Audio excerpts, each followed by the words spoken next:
第7章，吴志辉妙玉姓李吴家老翁，一见如故，门禁森严，机关重重，不受俸禄。玉书自己风趣幽默，不同凡响，玩世不恭，谈笑风生，讨论撰文，潺潺而以修心养性，或至长寿语言天才，出人意外。民国20年1931左右，我识得一位年近花甲的病家，这位太太年事虽高，却斯文大方，可惜形容憔悴，满身是病。有时我也到她家里去出诊，一看他家中陈设的东西和悬挂四壁的书画，才知道她就是小万柳堂主人连南湖的夫人吴芝英女士。吴芝英写得一手很秀丽瘦金体的字和画得很细致的工笔画。嘱咐对我说，连年颠沛流离，不如意事常八九，所以把整个身体都搅坏了。我说，你年事虽高，还能写字作画，体力尚属不差。他笑而不言。有一年为他诊病忌避，他说，住在我楼上有一位老公公，他病得很厉害，我想请你去看一看。说到这里，他慎重地说，不过这位老公公有一个怪脾气，就是一生一世不请医生，也不肯吃药，所以你只能作为探访，见机行事。说罢，就叫楼下一个伙计阿林陪我上楼。原来这幢房子2楼与3楼之间有一层很厚的楼板隔绝着，并且用铁链锁着，登楼时要先开锁，再推开那块很重的楼板才能登楼。吴家老翁一见如故，我随阿林登了3楼，他回转头又把楼板锁上，见到有2间相连的房间，外面一间只摆着几只东倒西歪的木凳，沿窗放着一张很大的用板做的书桌，上面摆着许多笔墨纸砚，一望而知这间房的主人也是文人。里面还有一房，陈设更旧更简，一边放着30多个木箱，一边摆着一个老式白木橱，中间放置一张木板床，床上睡着一位老公公，盖着一条蓝底白花的老布棉被。阿林一进门，冲口而出地说，老公公，有个医生来探望你。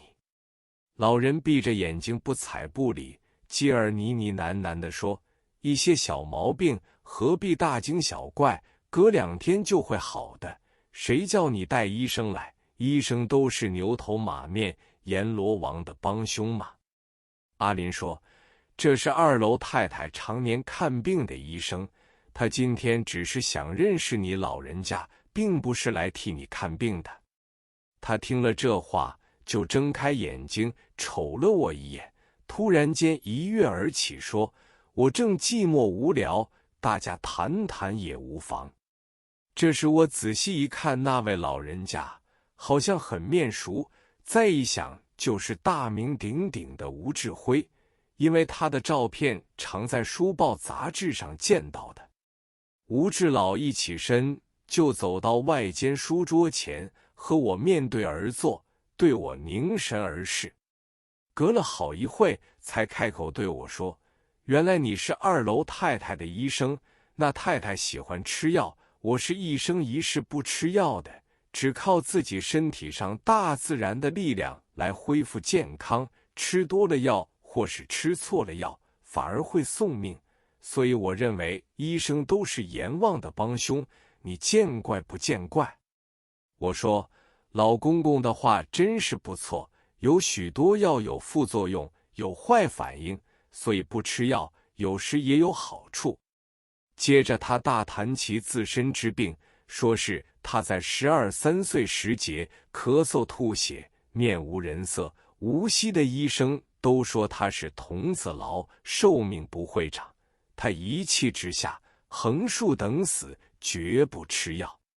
他每天一清早就爬登汇泉山，是无锡有名的山峰，脱得一丝不挂晒太阳，吸新鲜空气，看天上云聚云散，看日出日落，只吃一些水，一些粥。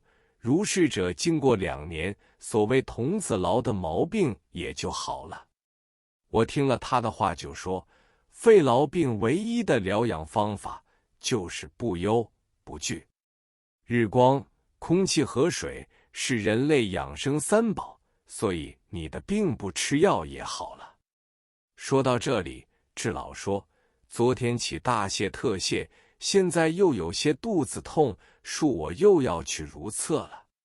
话未说毕，匆匆跑进茅厕，等他从厕所出来，坐定之时，好像有些喘促的样子，闭上眼睛，立持镇定。我看到这情形，想得出他是已经头昏眩晕，不能支持。等了一会之后，他才睁开眼睛说，我尽管泻，绝不吃药的，虽然你是医生，休想劝我吃药。第2天我又去他家，智老说，谢谢已经给你搅好了，我给你看看前天的日记，你一定会发笑的。日记中他写着下列一段话和一首诗：36年1947 9月9日夜半4时许，泻药之性发，急急开灯，披棉袍已来不及，知不能走到茅厕矣。即扯住棉袍角，在床前放手一撒，自然一地腥臭，晦气熏腾，粪花四溅，走到茅厕撒个痛快，洗净臀部，进房收拾。然并未喊老妈子送炉灰一份鸡，并未喊小当差拿巨大脱粪肘做工，只花了面盆1只，刮磨刀2把，开布1块，5点钟即大功告成。吟诗一首，半个钟头半截腰，居然遮盖绝好。不是亲眼看见过，不信由此不得了。无锡常言称老小，人到老来就要小，出屎出尿平常事，还要装出大好老。这时智老年高，自己承认是由老而小。那晚他在大泻特泻之后，假期于泳，自己料理自己，还大发诗兴。诗末附注云：花5盆水，走5趟，花50分钟。智老的日记是写在一本老式的红格子线装账簿上，厚厚的一本，布面上蜡的。据智老说，同样的日记簿有几百本，里面写的都是小楷，字写的并不整齐。显然他已写了几10年的日记。我对他说，你这段日记将来我要来抄的。他说可以，只是不能偷看我全部日记。当时我就略略翻上一翻，只见里面贴了好多报纸简稿，这些简报都是他的作品，所以每一本日记看来是字数极多的。我对他说，你的日记比清代李纯客的《月漫堂日记》还要丰富。智老说，自然咯，李纯客怎能和我相比？